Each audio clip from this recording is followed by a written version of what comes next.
formulating and sourcing and doing all the things with your products, you have no idea what you're actually consuming, right?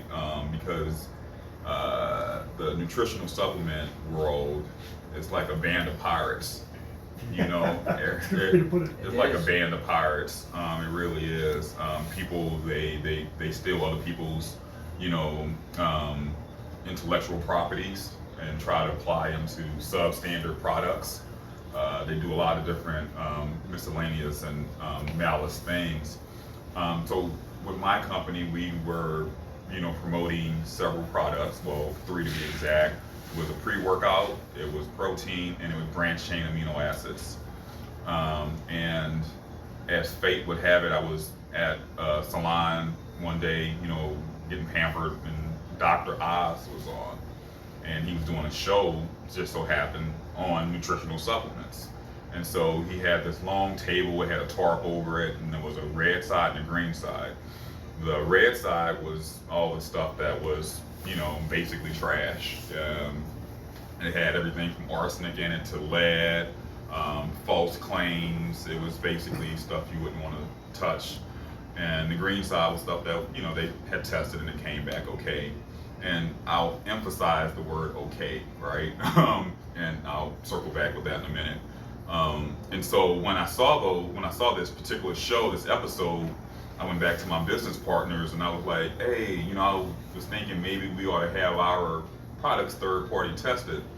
And I got immediate pushback because of the cost it is. It costs a lot to do those things, to have your products independently tested by an independent lab or whatever. So, they gave me a lot of pushback, and I was waving the check, so I was like, hey, we're gonna get it done, right? And so we all agreed to have the products tested. And when we got I remember clear, we sent our products to the lab in Utah, and they tested our protein, and it took about, I think it was 10 to 12 days.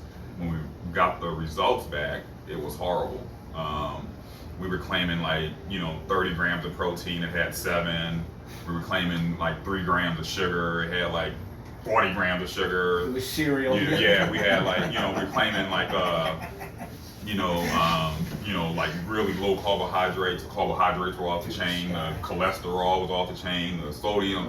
We were just going through all these different things, and it was red, red, red. I remember seeing my head spin, and my business partners at that point, once we got the results, we had a call, and they all were like, well, I think what we need to do, instead of gearing our products towards, athletes, professional athletes, and college athletes, we really need to just change our marketing and go to high school athletes and just novice gym goers, so that we can still have our company and make some money doing it. And to me, that was very unethical, because the reason why I partnered with these guys was so that I could, for one, consume my own products, right? I wasn't going to take the stuff at this point. And also, I wanted to market and gear it towards professional athletes. So, having gone through that back and forth, I was like, well, all right, that's the least of our concerns right now. We got other things that we need to address, which was our pre-workout, right? If you give somebody too much caffeine, they can go out there and pass out, have a heart attack, heart explode, or whatever. We need to get the pre-workout tested. They didn't want to do it. At which point I was like, okay, guys, here's what we're gonna do. There's my, I want to remove myself from the partnership, and I went about my merry way. They're still trying to sell this stuff to this day. They changed the name a little bit and just some minor little tweaks and stuff, but they're still trying to peddle it, as I call it, these different products.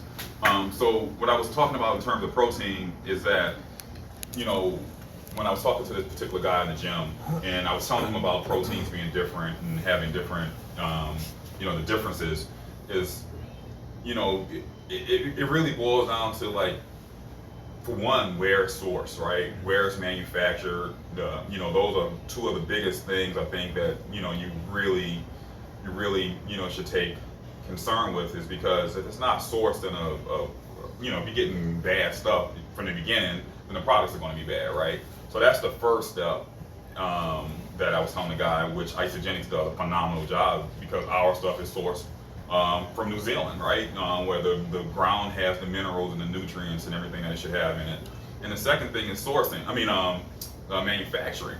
Like if you're not controlling your manufacturing and you have people in there that don't really care about your product because they have to turn out, several different products with several different companies and they just want to, get the conveyor belt rolling. They take no pride in what they're doing. Anything can end up in the, they're leaving the doors open and all kind of is contaminating the product. And you got another issue, right? Isagenix controls all of that stuff. They control the source, they control the manufacturing, they control the entire pipeline, which is unheard of, right? Because some of the biggest companies in the world don't do that because it's expensive. And so that's one of the things that I was telling this guy is that, you can go to Sam's and buy one of those 10, 15 pound tubs of protein and you can take those shakes, but I guarantee you it's not going to do what you want it to do and stuff. So, so with this company, we do have a unique opportunity of being able to give people products and get results instantly. It's one of the few companies that I know of that, really believes in third-party testing, independent testing. There's not many people that do that because it's expensive. That's just one of the things I always like, when I tell my story, just giving a little bit of background about that particular piece because I think, playing ball and, owning like nutritional companies and what my family and I did in my previous life, I think it's important to give people background that, I know about the products and I've experienced what the other side looks like and what separates and what differentiates Isagenix from other companies and stuff. So again, I've been a little absent the last couple